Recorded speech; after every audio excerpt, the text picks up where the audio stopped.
Vous pensez que la F1 est impitoyable? Demandez plutôt à Yuki Tsunoda ce qu'il en pense après s'être fait remplacer sans vergogne par un gamin de 18 ans.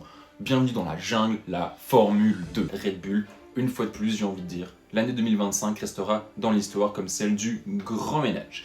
Tout tourne autour du nom que vous devez retenir, Arvin Lindblad. Ce gamin est un phénomène.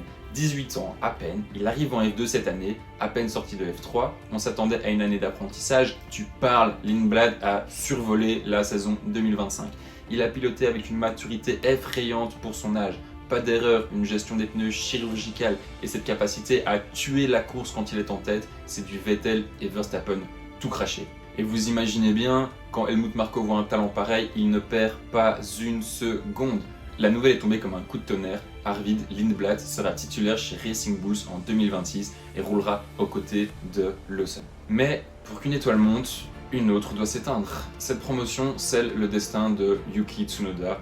Le japonais a tout donné chez AlphaTauri, chez Vizakash Racing Bulls. Il a eu sa chance dans la maison mère en 2025, mais n'a pas apporté les résultats escomptés, comme plusieurs autres pilotes avant lui d'ailleurs j'ai envie de dire. Son heure est peut-être passée, mais en tout cas pour l'instant ce qui est certain c'est qu'il n'a pas de baquet pour la saison prochaine. C'est la cruauté absolue du système. Adjar a pris la place de l'énervé à la radio, et Lindblad prend la place du prodige. Résultat, Yuki Tsunoda perd tout baquet en Formule 1.